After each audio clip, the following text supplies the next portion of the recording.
Artificial intelligence has revolutionized our world. But what can we do about the unsettling environmental impact of it? Welcome to the Circular Future, your access to thought leaders and innovations to help you be a business sustainability champion, even if it's not your core job.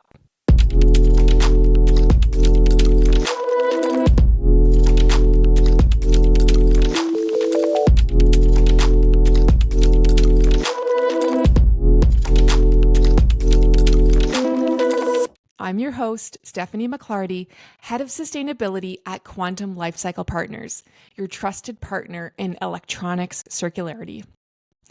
This podcast is over 2 years old now, and that's roughly the window in which artificial intelligence, or AI, exploded into public consciousness.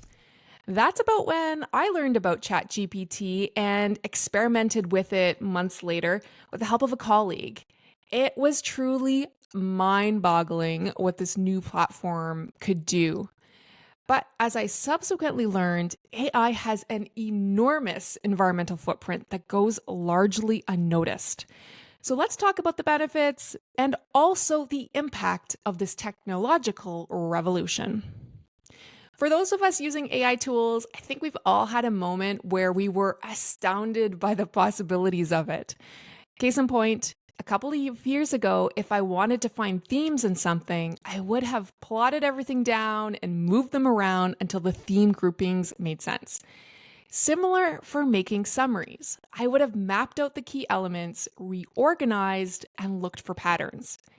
Now we can simply use ChatGPT, plug in the data set, ask ChatGPT to do something for you, and voila. In a matter of seconds, we have it all done for us, or at least a first draft anyway. ChatGPT is now being used on a regular basis around the world. There are 400 million weekly active users with 10 million paying subscribers. ChatGPT accounts for around 60%, that's 60% of the market share of all AI tools. I mean, wow. But it's broader than just ChatGPT. We are unquestionably in the age of artificial intelligence. Fun fact, we're actually in the midst of a fourth industrial revolution. Yes, I said fourth. Here's a little history lesson.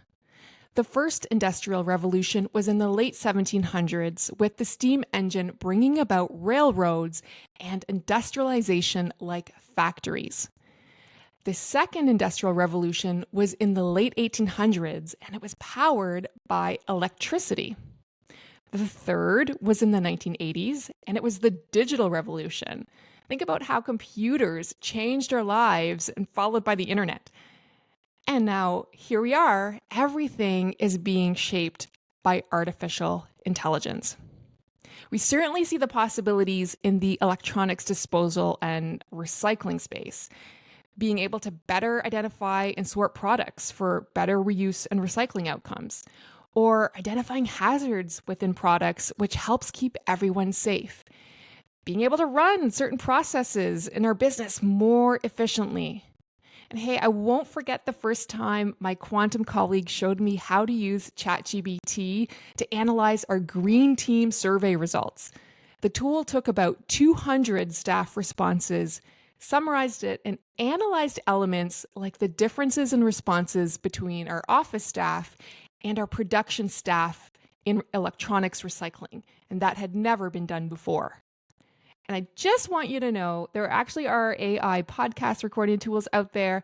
But yes, this is still my voice, and our producer still edits the show for real. With all the possibility, there is a huge elephant in the room: the environmental impact of AI.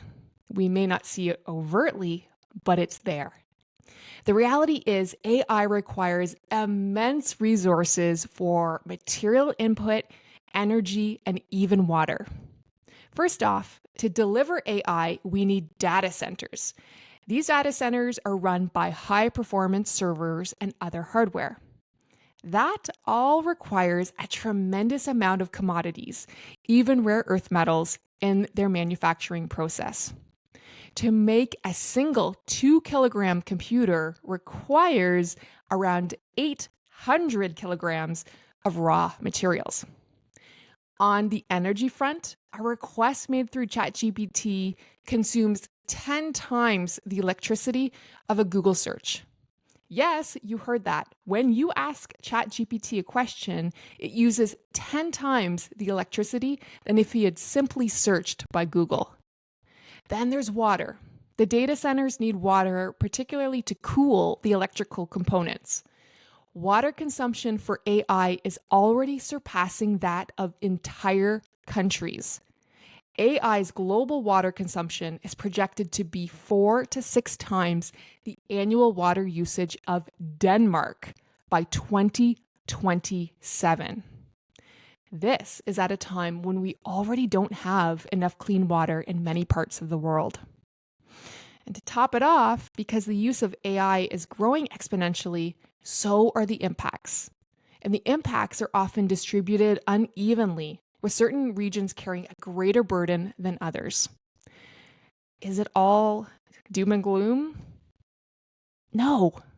On the flip side, AI can also be a solution and help the environment in a number of ways.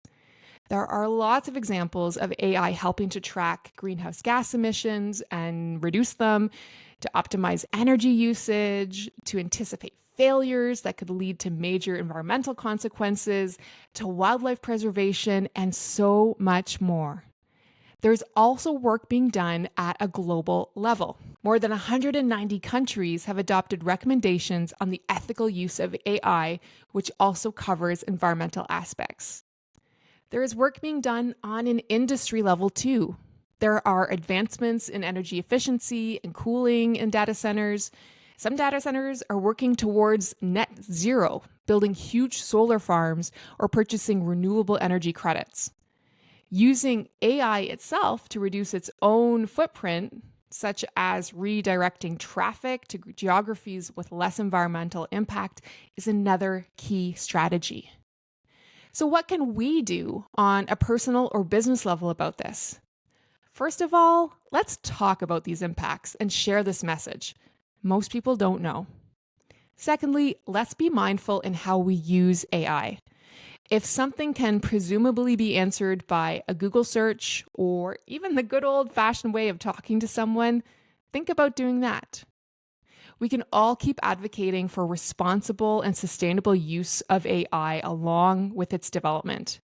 When there is a groundswell of voices, action is so much more likely to be taken.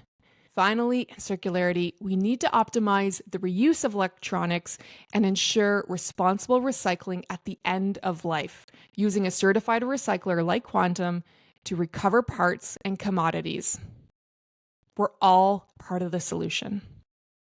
And remember, if you're looking for a leader in electronics reuse and recycling, we'd love to chat. Head on over to quantumlifecycle.com and contact us. This is a Quantum Lifecycle podcast, and the producer is Sandra Trivedi. Thank you for being a circular future champion in your company and beyond. Logging off.